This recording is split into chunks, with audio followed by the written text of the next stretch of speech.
Hello everyone, আসসালামু আলাইকুম। কি অবস্থা সবার, কেমন আছেন? আলহামদুলিল্লাহ। আজকে দেখতে দেখতে আমাদের যে চ্যালেঞ্জটা ছিল, আমাদের $16 টু সার্ভাইভাল চ্যালেঞ্জ। আমরা যে সার্ভাইভাল একটা চ্যালেঞ্জ নিয়েছিলাম যে আমি $16 আমার ফ্রেন্ডের অ্যাকাউন্টে আমি আস্তে আস্তে ট্রেড করে কতদিন পর্যন্ত ট্রেড করতে পারি। আমি টার্গেট নিয়েছি মিনিমাম 1 মাস। আমরা চলেন আমাদের ট্রেড শুরু করি। আর আজকে বাইরে প্রচুর নয়েজ হচ্ছে, আমি আপনাদের থেকে মাফ চেয়ে নিচ্ছি। আমি ট্রাই করব যতটুকু পারি ইনশাল্লাহ। আমি $2 থেকে $3 চ্যালেঞ্জের অনুযায়ী আমি টার্গেটটা ফিল আপ হওয়ার পর মার্কেট থেকে বের হয়ে পড়বো। আর আমার যদি $5 লস হয়ে যায় বা $7 মতো লস হয়ে যায়, তাহলে আমি হচ্ছে মার্কেট থেকে বের হয়ে পড়বো। তো আমার স্টপ লস থাকবে হচ্ছে 5 থেকে 7, আর আমার টার্গেট থাকবে হচ্ছে 2 থেকে $3 আচ্ছা, আসলে আমি একটু ধরতে গেলে টায়ার্ড। আপনারা জানেন যে হচ্ছে আমি ওকে।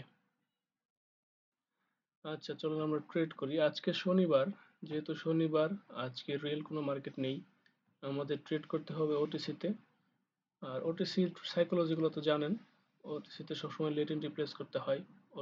ওটিসিতে ওটিসির সাইকোলজি যার মাথায় একবার ঢুকবে, সে ইনশাল্লাহ ভালো প্রফিট করতে পারবে এখান থেকে।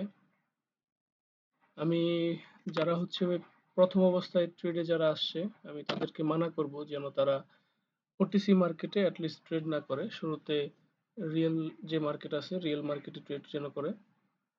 রিয়েল মার্কেট দিয়ে ট্রেড করে রিয়েল ভাবে শুরু করেন। ওটিসি মার্কেটে অনেক ভাবে ধোকা দেয়, অনেক কনফিউশন তৈরি করে মার্কেট। তো এগুলো থেকে অ্যাভয়েড করেন। ওটিসি মার্কেট আপনি শুরুতে কখনোই বেটার হবে না ট্রেড করার জন্য। সবসময় অ্যাভয়েড করবেন ওটিসি মার্কেট থেকে দূরে থাকতে।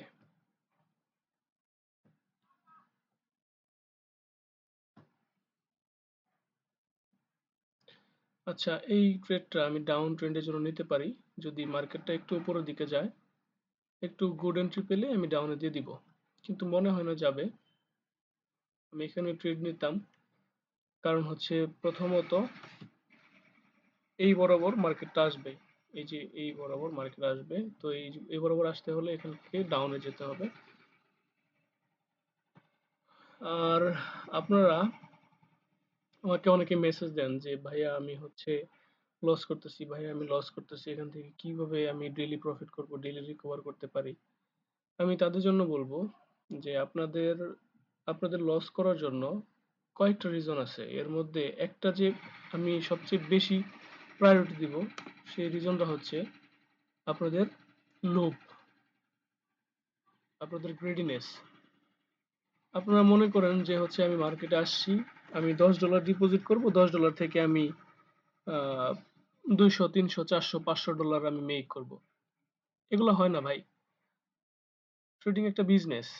আপনি এমন কোনো বিজনেস আছে যেখানে আপনি যে ক্যাপিটাল ইনভেস্ট করবেন, সেই ক্যাপিটালের আপনি 100%, 200% প্রফিট গেইন করতে পারবেন? তাহলে আপনি এখানে কেন আসেন? একটা বিজনেস আপনার 10% এনাফ, 10% অনেক। একটা বিজনেস থেকে যদি আপনি 10% বের করতে পারেন মান্থলি, এটা অনেক ভাই, অনেক। কিন্তু ট্রেডিং এ আসার পর আপনাদের কি হয়, যে এখানে আসলাম আমি $10 থেকে শুরু করে আমি $100, $200, $300 মেক করে ফেলবো। না ভাই, এগুলা হচ্ছে দিবা স্বপ্ন দেখা বাদ দেন। এগুলা মেন্টালিটি নিয়ে ট্রেড করা যায় না। এগুলা মেন্টালিটি থাকলে ট্রেড করতে পারবেন না। এটা হচ্ছে 1 নাম্বার জিনিস আপনাদের লস হওয়ার জন্য। 2 নাম্বার যে জিনিসটা আছে, 2 নাম্বার যে জিনিসটা সবচেয়ে দায়ী আপনাদের লস করার পেছনে, সেটা আমি বলবো হচ্ছে money management. Money management trading এর জন্য আমি, আমার মনে হয় যে প্রত্যেকটা ভিডিওতেই আমি একটা কথাই বলি, ভাই মানি ম্যানেজমেন্ট। হয়তো আহ,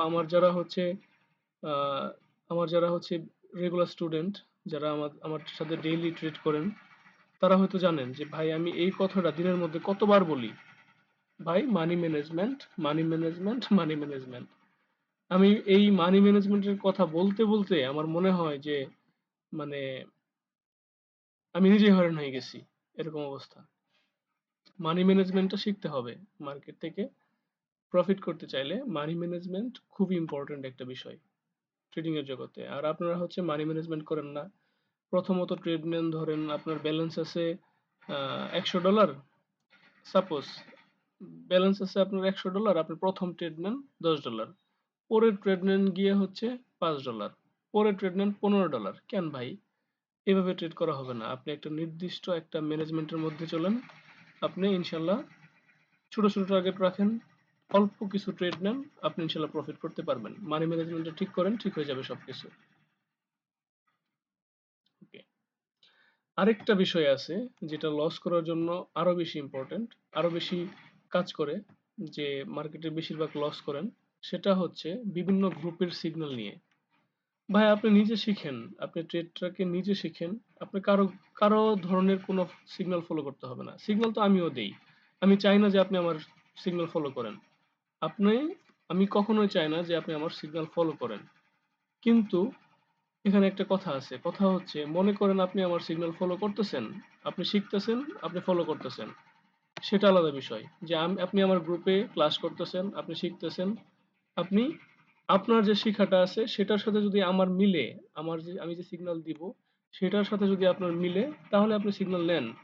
আর আপনার যদি মনে হয় যে জিম ভাই একটা সিগন্যাল দিছে, তার উপরে আমি ফুলফিল ভরসা করে, আমি অন্ধ ভরসা করে আমার যা ডলার আছে আমি সব একদম দিয়ে দিই, তা তো হবে না। এটা এটা করলে হবে না। একদম মানে অন্ধবিশ্বাস থাকা যাবে না কারোর উপর। ভাই আপনি এমনও জিনিস আছে যে আমার থেকে অনেক ভালো জানেন, হতে পারে। আবার এমন জিনিস আছে যে আমি আপনার থেকে ভালো জানি, ঠিক আছে? আমি যে ক্লাসগুলা করাচ্ছি আপনাদের, এই ক্লাসগুলো থেকে শিখেন। শিখার পর আমি যে ট্রেডগুলা দেই এগুলা হচ্ছে আগে ডেমো অ্যাকাউন্টে প্র্যাকটিস করেন। ডেমো অ্যাকাউন্টে আমার সাথে প্র্যাকটিস করেন। ডেমো অ্যাকাউন্টে প্র্যাকটিস করার পর আপনার যদি মনে হয় যে না, আমি মোটামুটি ভালো কনফিডেন্ট পাচ্ছি এই গ্রুপে থেকে, আমি জিম ভাইয়ের সিগন্যালগুলো নিয়ে আমি মোটামুটি ভালো, আমি এখান থেকে হচ্ছে প্রফিট গেইন করতে পারবো, দেন আপনি আমাদের সাথে ট্রেড করেন। আপনি দেন হচ্ছে সিগন্যাল নেন, তারপরে রিয়েল ব্যালেন্স তোলেন। আপনি শুরুতেই হচ্ছে রিয়েল ব্যালেন্স তোলার দরকার নাই তো। আপনি অযথা না শিখে শুধুমাত্র সিগন্যাল কপি করে আপনি সিগন্যাল নেবেন, আপনি তো লস করবেন দিন শেষে। আচ্ছা, অনেক কথা বলছি তো, এগুলাই হচ্ছে বেসিক্যালি কয়েকটা জিনিস যে মার্কেট থেকে আপনারা কেন লস করেন। তো এগুলা জিনিস হচ্ছে অ্যাভয়েড করেন। আর একটা গ্রুপ বা একটা মেন্টর ফলো করেন। সবাইকে ফলো করতে হবে না। আমি বলবো না যে আমাকে ফলো করেন, আমি কখনোই বলবো না। আপনি যাকে ভালো লাগে একটা মেন্টর ফলো করেন। 10 গ্রুপে যায়েন না, 10 গ্রুপে যায়েন না, 10 জন মেন্টরের কথা শুনেন না, এতে লস হবে। ওকে, এখন যার যার ব্যক্তিগত ব্যাপার, আমারটা তো আমি বলে দিলাম। তো এখন ট্রেড নেই, আমি হচ্ছে এই ট্রেড লস হয়ে গেলে আমি হচ্ছে আমার মার্টিঙ্গেল করতে হবে। ওকে, আমি এখানে ট্রেডটা নিছি হচ্ছে কয়েকটা রিজনে। আমি যদি রিজনগুলো বলি আপনাদের, এখানে দেখতে পারবেন। দেখেন, মার্কেট কি, মার্কেট হচ্ছে এখান থেকে সাইডওয়েজে চলছে, এইখান থেকে এই বরাবর সাইডওয়েজ মার্কেট। সাইডওয়েজ মার্কেটে আসার পর এই প্রিভিয়াস ক্যান্ডেলটা দেখেন, এটা আর এটা, একটা রেড ক্যান্ডেল, একটা গ্রিন ক্যান্ডেল। তো এই গ্রিন ক্যান্ডেলকে কভার করার জন্য এখানে দেখেন, এই এই গ্রিন ক্যান্ডেল কভার করার জন্য রেড ক্যান্ডেলটা হয়েছিল, কিন্তু রেড ক্যান্ডেলটা কভার করতে পারে নাই, সেজন্য আরেকটা রেড হয়েছে। কিন্তু আমি চাইছিলাম যে এখানে যেহেতু একটা রেড হয়েছে, তো এখানে গ্রিন হওয়ার পসিবিলিটি বেশি, কারণ গ্রিন রেড গ্রিন রেড, এখানে গ্রিন হওয়ার পসিবিলিটি ছিল। যেহেতু নাই, এখানে কভার করতে পারে নাই, এই ক্যান্ডেলটায় কভার করে দিছে এই গ্রিনটাকে। দেন এখানে যেহেতু এটা কভার করতে পারছে রেড ক্যান্ডেল, তো এখানে শিওর শট প্রফিট। আর ওটিসি মার্কেটে একটা ইরোর দিবে, এটা স্বাভাবিক। তো ইরোর হিসেবে আমি মার্টিঙ্গেল ইউজ করছি। তো যেহেতু হচ্ছে আমাদের মার্টিঙ্গেল উইন, তো আমরা এখন আবার $1 ফিরে আসছি। ওকে,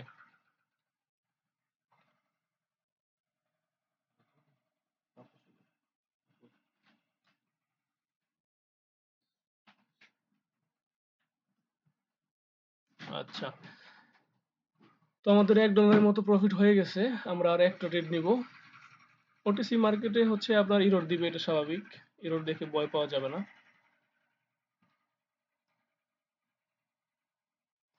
আমার মনে হচ্ছে যে আজকের ভিডিওটাতে আপনারা খুবই ডিস্টার্বিং হবেন, কারণ বাইরে প্রচুর নয়েজ হচ্ছে, আমি নিজেই ডিস্টার্বিং ফিল করতেছি। বাইরের নয়েজের জন্য আমি ঠিকমতো ট্রেড করতে পারতেছি না। তারপরেও আমাকে ট্রেডটা করতে হবে, কারণ আমি যে চ্যালেঞ্জ নিয়েছি আমাকে চ্যালেঞ্জটা সাকসেসফুল হতেই হবে, যে আমি $16 থেকে কতদিন পর্যন্ত সার্ভাইভ করতে পারি। তো সেই অনুযায়ী আমাকে ট্রেড করতে হবে। এখন আপনাদের যদি মনে হয় যে ভিডিওটা ইম্পর্টেন্ট, আপনারা দেখবেন। আপনার যদি মনে হয় না যে ভিডিওটা ইম্পর্টেন্ট না, আপনি ইগনোর করতে পারেন, আমার কোনো সমস্যা নাই। তবে আমার কিছু কিছু আপনার হচ্ছে আমার স্টুডেন্ট আছে যাদের জন্য মেইনলি হচ্ছে, আমি যদি আমি একটা স্টুডেন্টও আমি দেখি যে আমার ভিডিওটা ইম্পর্টেন্ট দিচ্ছে, তার তার কাছে আমার ভিডিওটা অনেক ইম্পর্টেন্স, তো সেক্ষেত্রে আমি হচ্ছে ভিডিও করে যাব।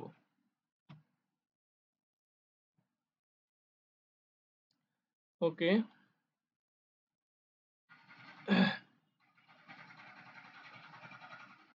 এখানে আমি একটা আপের জন্য ট্রেড নিতে পারি, কিন্তু হচ্ছে রিস্ক হয়ে যায়, যেহেতু হচ্ছে এখান থেকে মার্কেটটা নেমে আসছে। আর এখানে একটা লেভেল, এই বরাবর একটা লেভেল আছে, তো মার্কেট উপরের দিকে নাও যেতে পারে আর ডাউন ট্রেন্ড শুরু হয়ে যাবে মনে হয়।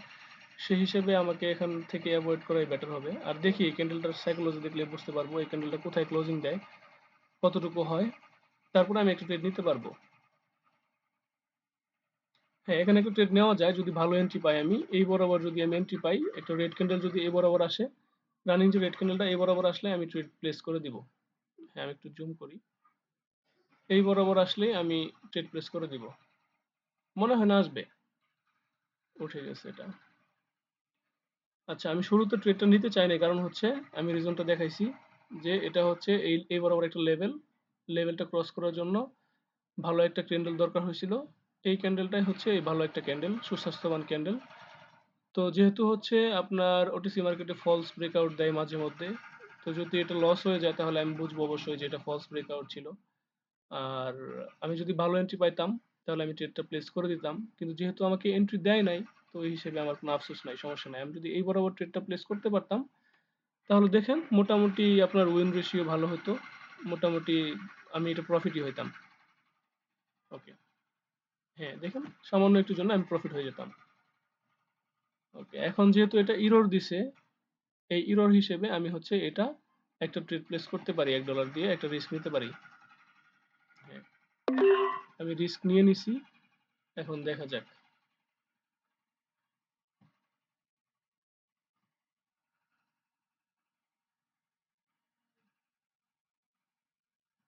আপনাদের খুবই ডিস্টার্ব হচ্ছে বাইরের নয়েসে, ভাই আমি খুবই সরি, খুবই সরি। আপনারা একটু ইগনোর করেন, আমার ভয়েসটাতে মনোযোগ দেন। বাইরে এখন কনস্ট্রাকশনের কাজ চলছে, আমি জানি না কেন এত রাতে চায়নাতে এই নয়েজ এলাও নাই। তারপরেও হঠাৎ 9টা 23 বাজে, এখন রাতের 9টা 23, তারপরেও কেন এত নয়েজ হচ্ছে, আমি আই ডোন্ট নো, আমার মাথায় আসতেছে না। ওকে, এটা যদি উইন হয় তাহলে আমাদের পরপর দুটো ট্রেড উইন হয়ে যাবে, আর আমাদের টার্গেট ফিল আপ হয়ে যাবে। তো আমরা এখন ট্রেড ক্লোজ করে দিব। আজ এই পর্যন্ত, যেহেতু উইন হয়ে গেছে। তো ভালো থাকবেন ইনশাল্লাহ। আমাদের যে ডেইলি টার্গেটটা সেটা এইভাবে আস্তে আস্তে ফিল আপ করবো। সবাইকে অনেক ধন্যবাদ। ভালো থাকবেন। আসসালামু আলাইকুম।